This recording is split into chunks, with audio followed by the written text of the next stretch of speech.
welcome you to the Kingdom of Izu, otherwise known as 2828, and I'm going to just do a brief intro about this kingdom.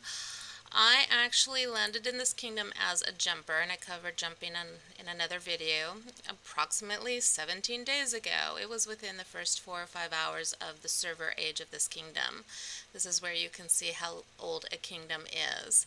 So I arrived as a newbie, but with a slight advantage in that I had jumped from another new kingdom and had a lot of more power than people just starting off in the game to begin with.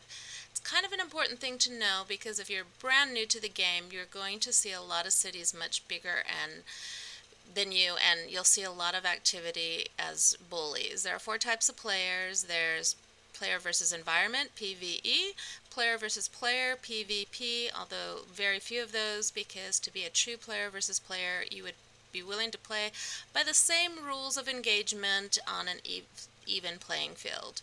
There are other players that consider themselves player versus player because they attack other players, and that would be the teacup poodles, is what I want to refer to them, where no matter what the size of the opponent, they're going to attack them. Their city, their gathers, their flags, their central fortress. They think this is a game of war. They don't realize it's not about war, it's about strategy, it's about development.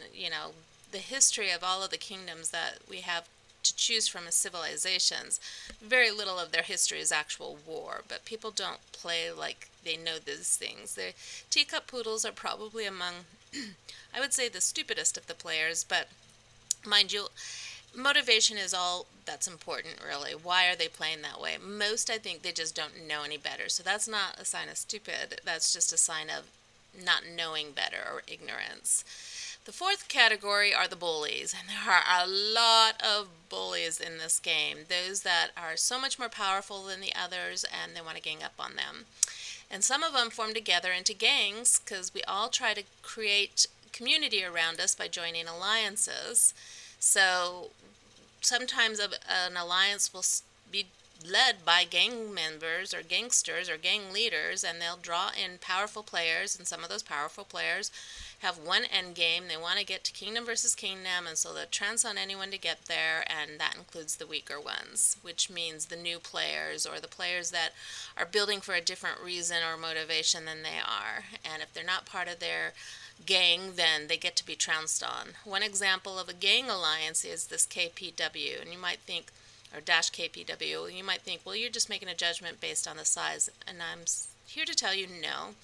I'm making the judgment based on the words of their leaders. So this is an intro to 2828. This is the spirit zone where I landed. My perception will be from the top down because that's how I look at things. End goal is to get to the Lost Temple. Most players would know that already. To enter the Kingdom versus Kingdom and Lost Kingdom battles. So I have cleared most of the fog already at day 17, more than 85%. And the reason I do that quickly is because I am a top-down global type of thinker. I'd have to see the big picture in order to break it down to the small parts. So this is an introduction to this kingdom and its development. I see it developing as a kingdom of bullies just as I do the first kingdom I landed in, but different. And I'm still trying to figure out the big players. This zone where I'm in, I know that Kapow and the KW slave colonies, they call them academies, but the way they treat them, they're slave colonies. They want to dominate the zone, and so every small alliance has to become a KW alliance or be destroyed. Those are their words. So you'll see a lot of KWs now where there used to be independent small alliances. Maybe some of them were groups of friends, others just forming the way alliances tend to form in the game, where people just join and they find community and they stay. Down here, oops, sorry, I don't mean to be sending anyone to march. Let me go back out to our global view. So we are in Zone 2. Zone 1, which is to the left, is dominated by crew or DMW. Now DMW started referring to themselves as the DMW family, and then before they were referring to themselves as the crew family, and then there was another one called DCW, and they were all same of the family, and they all were saying they were part of the KW family. And And I was told by the KW leaders that they were also on our left and going to trounce us if we ended up trying to be going to them for rescue. Or you get to read for yourself the words. I have created a video just showing the chats and the emails. So they told me over there there was no friends over there, and then down here there was the KH that seemed affiliated with them, but they don't seem to be dominating the way the KW was. In fact, KW is the only one that seems to be acting like an actual mafiosa gang type of alliance at this time. I want to interact with these other alliances to see if they do behave the same. Down here we have the zeros. These showed up a little less than a week ago, according to a friend of mine who is in this area. Well, I should say an ROK friend, because friendship is quick in this game, but so are making enemies quick in this game. So here's something that I'll take a look at real quick, because Zero SV is one of their so-called academies, so I don't know if it's a slave alliance. And AOKs have a group of small alliances throughout as well. But this one didn't seem to be affiliated with the KW family or the Crew family or the DMW family. It seems to be separate. I don't know if they're imposing on others the way it looks like they might be. See, they're becoming zeros. But whether it's imposing or inviting, those are two different things. And so I wanted to start having dialogues with them just to get a feel for it, and of course for training. But they actually have spread throughout real quickly. This might be part of the KW family, but it seemed more part of the KW family before than it does now. So I'm not sure where they stand. And they're pretty strong, but they're not the strongest by far. And as anyone who plays this game long enough knows, the biggest alliances get to make their way into Zone 2. They get to become the so-called nobility, I would think. In a way, this game seems to create three classes: those that stay in Zone 1, those that make it to Zone 2, and then those that make it to Zone 3 and get to be either king or in the king's court and go to battle, and some through that only make it to Zone 2 may get to go to battle, maybe even some from Zone 1. None of the kingdoms, well, actually one established kingdom, they invite players from Zone 1. But I would say the newer kingdoms that are just entering Kingdom versus Kingdom, no, you would have to be playing a lot of politics to get to that point. And in a lot of ways, people have to play politics all along. Personally, I prefer to try diplomacy, and I'm all about the development of the individual players, so my motivation is different. This one also looks very strong. I'm not sure exactly where they will end up affiliating with. Oh, it looks like they're working with the Zeros and the DMWs. So none of them are referring to the KW family anymore, which I'm happy to say, because in the beginning they were talking like they were all affiliated with the KW family in their alliance tags, but also those descriptions, but also the KW leader, one of them, was telling me that he formed the KW family and the KW family is going to dominate this kingdom and we had nowhere to go, we were destroyed, kind of thing. So I'm starting to see the KW alliance is actually probably the weakest alliance in here. Of the main alliances, and they're playing like total bullies, and the others do not seem to be playing in the domination methodology that KW is using. And then RLW yesterday was attacking an alliance over there, and they say they're part of the DMW family. I've read a little bit of chat. I don't see any similarity in the way they speak or whatever, so I got my eye on them as well. They were attacking the central fortress of BW28, and they're still attacking them. This was yesterday. I took video, but I messed up the audio, so it didn't get posted. And it looks like they're trying to destroy BW28, and BW28 has other friends here as well, so they might be part of the KW mentality of domination of the zone. Judging from the power and the size and the quick growth of the zeros, they don't stand a chance of being the top dog, just like KW or Kapow does not. The KWP that became KPW, Kapow. I'd like to take a real quick look just because you will see it, you'll hear a lot more about this alliance, Kapow, than the other alliances in the beginning of my videos, just because it's the one I got to know the first, because they were in our zone kicking us out and all of the domination game. So I just wanted to see how they have changed. They say allies of 2828, like the whole kingdom. Not really. But they're actually not showing any affiliations at this time. Before, they were bragging about their associations with Crew and KH and others. So I'm wondering if now they are losing their influence, which is a good sign for those in the zone, but many have already become members of their slave colonies, so it's kind of hard. Now you may see that I use words pretty strongly that they don't use in here. They were using academy, but the way they described it, it wasn't an academy, because I really wanted to create an academy for teaching.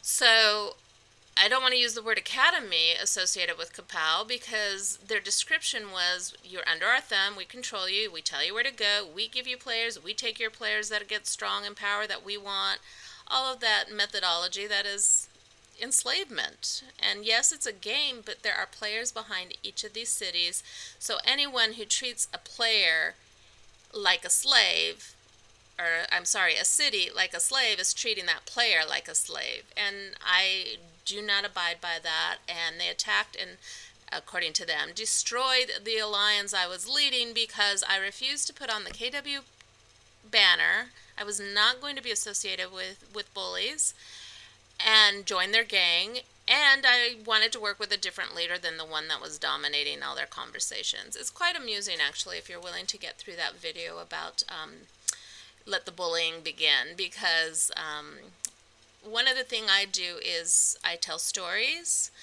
and I confront people, and sometimes I use different methods to confront them. I am quite adept at trying to pull out truth from people. I've got more than 30 years experience working with people from all walks of life, and I take a top-down perspective and try to figure out what is their motivation, why are they doing what they're doing, rather than just saying they're doing this because.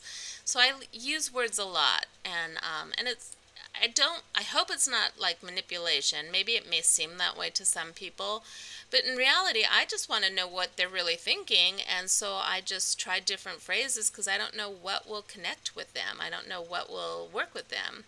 I did find with one of the leaders, the one that's the actual tyrant in the Kapow alliance, that he wasn't getting anything I said, no matter how I phrased it. He was so single-minded on his domination game.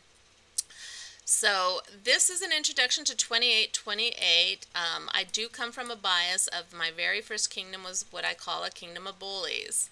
But since I've worked with bullies for decades, that is also part of my prejudice, I would say, towards how I read a lot of things from the top down.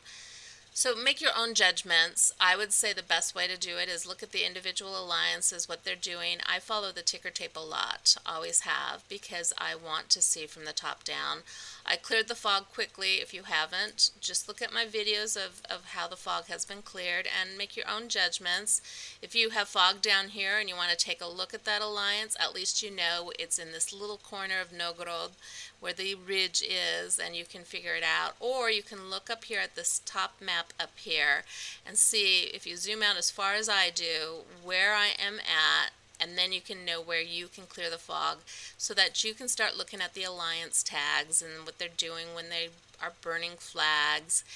It can be tedious, but it definitely is beneficial to understanding the culture of your kingdom. I don't know how much effort I'll dedicate to this kingdom, because if it is truly a kingdom of bullies, I may just watch from afar. I am going to find a leader for this alliance because it is a good alliance for territory. And I would probably just take my players out because I have some things I want to communicate to people, and it's better I do so where it doesn't reflect on my alliance and my alliance members don't get attacked. If I'm independent and it's just my two cities, then let them attack my cities. Great training videos. So this is the introduction to the Kingdom of Izu. I don't know if I'm pronouncing it right. It does look like it's one of the two strongest in this region, this continent, if you would say, or Rise of Kingdoms continent. It doesn't surprise me because when the zeros arrived, the power probably doubled overnight. And mind you, I don't know if they did arrive at that time or if they were slowly developing because I had too much fog in that area. And I did see the territory was already developed in a prior video, but I don't recall ever seeing any of their flags and looking at their alliance tags. I would have to review a lot of video to figure that out. So I was told by someone who lives in that kingdom that they arrived this past Friday, which would have been 6 days ago. And so I'm just going by that account because I don't recall seeing any alliances that strong in this kingdom. And other beyond the looking from the top down, I also often look at alliance descriptions in the alliance list when I want to investigate something. You know, I like to look at the descriptions and who they affiliate with and what they're about. I pay little attention to minimum power except to know that, okay, they're kind of thinking the same way this one is for what power requirements they want to look big and strong. Power tends to be what people measure on as far as the talents of their players. Personally, I think it's not the best way. If you really want to unify a kingdom, you want smart players, you want diplomats, you want people equipped at dialogue, and that isn't a skill that tends to be developed in this game. I think that's probably the main reason I'm still in the game, because I'd like to help equip people with that. I have some ideas. I don't think it'll happen in this kingdom. It'll happen in a more developed kingdom, and I'm not sure which of the two developed kingdoms I'm involved in that it will be in, and it may not even be those. It might be something else. It depends on who I encounter in my journeys, because for me it's about relationship in this game, and I build a lot of relationships across the different kingdoms, and it's been a lot of fun meeting people from all these different cultures and learning about their reasons for playing and sharing our personal stories as well. Oh, here's in our territory. Before I sign out, let's take a quick look, and you can see they are trouncing cities over here of a smaller alliance. Look at that. That does not surprise me. They didn't attack our cities as much, mainly because maybe they know I make training videos. I'm not sure, but they are definitely trouncing these alliance people. So they must have said no to becoming a slave alliance. That's probably, oh yes, and they also are attacking their central fortress. So it looks like Kapow is going after this other small alliance. They likely said, no, we're not going to become a KW. Here's another one that became a KW slave. So all of these small alliances in the spirit zone are likely going to be destroyed if they say no to becoming a slave academy. Sad, very, very sad. These are not the type of people who can unify a kingdom. And if the others do have the ability to unify, these will become outcasts. They will, well, at least the leaders that push the attacking will become outcasts. It's the nature of development of a civilization. As a civilization grows, as a kingdom grows, you start developing the true skills of diplomacy. And there is not a single diplomat in this alliance at this time, and I don't even know if they have the capacity to become diplomats, just based on my interactions with the leaders. So for now, I'm going to end this, and I'm going to sign out, and this intro ended up being longer because of the disruption over here. But hopefully this gives you a good idea of what's going on in this kingdom. This one is out of order. I am going to try to put them in order as much as possible as far as chronology in this playlist of the evolution of a realm. But I will have some out of order like this intro with this top-down perspective. So for now, I'm wishing you Godspeed and signing off.